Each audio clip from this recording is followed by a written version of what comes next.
Hello दोस्तों, नमस्कार। मैं श्रवण कुमार, राष्ट्रीय दैनिक समाचार पत्र हरिभूमि की बाल पत्रिका बालभूमि में प्रकाशित मेरी कहानी जीत हुई हार की। जय इस बार भी हर्ष को हराने की कस्में खा चुका था। दोनों में रेस शुरू हो चुकी थी। दोनों अपनी पूरी ताकत से दौड़ रहे थे।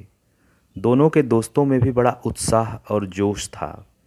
वे न केवल अपने अपने दोस्त की हौसला अफजाई कर रहे थे, बल्कि अपने दोस्त को ही जीतना देखना चाहते थे।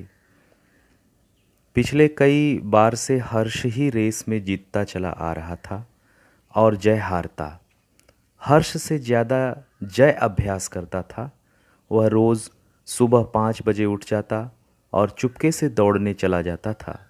जय किसी को दिखाकर कोई भी काम नहीं करता था। वो सोचता था कि ऐसा करने से दूसरे लड़के भी दौड़ने का अभ्यास करेंगे और फिर वो जीत सकते हैं मुझसे। वह हर क्षेत्र में अकेले आगे बढ़ना चाहता था। जय हमेशा हर्ष को हराने की प्रतिज्ञा लेता और हर बार खुद हार जाता। दूसरी ओर हर्ष स्वभाव से सरल और विनम्र था। वह हमेशा अपने अभ्यास पर ध्यान देता और खूब मेहनत करता था। उसके मन में किसी के प्रति न कोई ईर्ष्या थी और न कोई द्वेष। वह कभी भी हारने जीतने के बारे में नहीं सोचता था। उस दिन रेस की ट्रैक पर जय ने हर बार की तरह हर्ष से हाथ मिलाया और वही पुराना संकल्प दोहराया, हर्ष, इस बार मैं तुम्हें जरूर हरा दूंगा।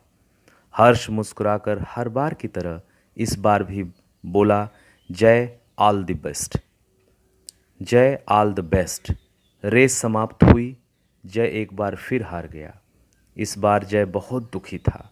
अब की वह हार को स्वीकार नहीं कर पा रहा था। वह ज़ोर ज़ोर से रोने लगा। उसके दोस्त भी उसकी लगातार हार से बहुत दुखी थे। कोई समझ नहीं पा रहा था कि क्या किया जाए, जय को कैसे शांत कराया जाए। मायूस होकर जय घर वापस आया। पापा ने पूछा, क्या हुआ बेटा? जय ने उदास स्वर में बताया, पापा, आज मैं फिर रेस में हर्ष से हार गया। यह कहते कहते वो अपनी माँ से लिपटकर ज़ोर ज़ोर से रोने लगा। आज उसे दिल पर बहुत गहरी चोट लगी थी।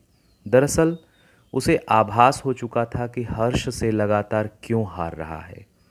जय के पापा उसी समय हर्ष के घर गए। उन्होंने हर्ष को उसके जीत की बधाई देते हुए पूछा, बेटा हर्ष, जय आज से पहले भी कई बार तुमसे रेस में हारा है, लेकिन आज जैसा दुखी और मायूस मैंने उसे कभी नहीं देखा। एक बात बताओ बेटा, वह इतना अभ्यास करता है फिर हारता क्यों है? शायद तुम भी उसके जितना अभ्यास नहीं करते होगे।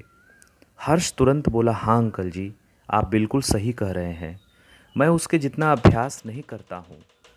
अंकल, जय हमेशा मुझे हराने की बात करता है।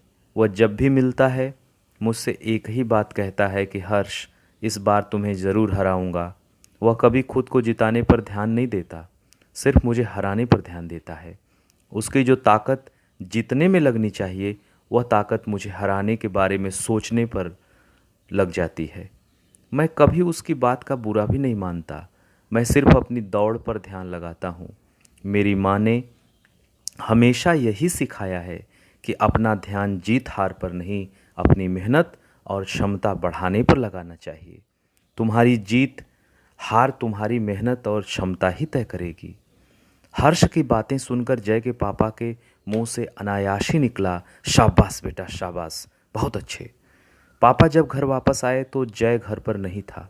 उसकी माँ से उन्होंने पूछा तो पता चला कि वह प्लेग्राउंड पर गया है। पापा तुरंत प्लेग्राउंड पर गए। वहाँ जय के सिवा कोई और नहीं था। जय एक जगह बैठा कहीं खोया हुआ था। उसे पता ही नहीं चला कि कब उसके पापा आ गए। सहसा उसका ध्यान भंग हुआ। वह चौंका, पापा आप यहाँ?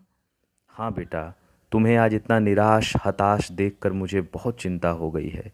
मुझे मालूम चल गया है कि तुम क्यों बार बार हार रहे हो। तुम सिर्फ जीतने पर ध्यान दो, किसी को हराने पर नहीं बेटा। जय के पापा ने जय को प्यार से समझाया।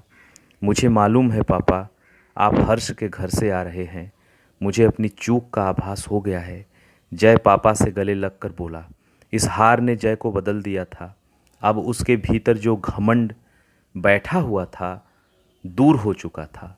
जय इस हार के बाद काफ़ी गंभीर और शांत स्वभाव का हो गया था। वह अब हर बात बहुत गहराई से सोचने लगा था। जय अपनी सकारात्मक सोच और कड़ी मेहनत के बल पर न केवल अगली रेस में हर्ष से जीता, बल्कि पढ़ाई में भी स्कूल में अव्वल रहा। आगे चलकर उसे लगातार 10 वर्षों तक जिले के सबसे तेज धावक के खिताब से भी नवाजा गया। वह जिले और राज्य स्तर की प्रतियोगिताओं में विजयी होता रहा। धन्यवाद मित्रों। मेरे प्यारे दोस्तों, अगर मेरी कहानी आपको पसंद आई हो तो इसको लाइक, शेयर और सब्सक्राइब ज़रूर करें। बहुत बहुत शुक्रिया।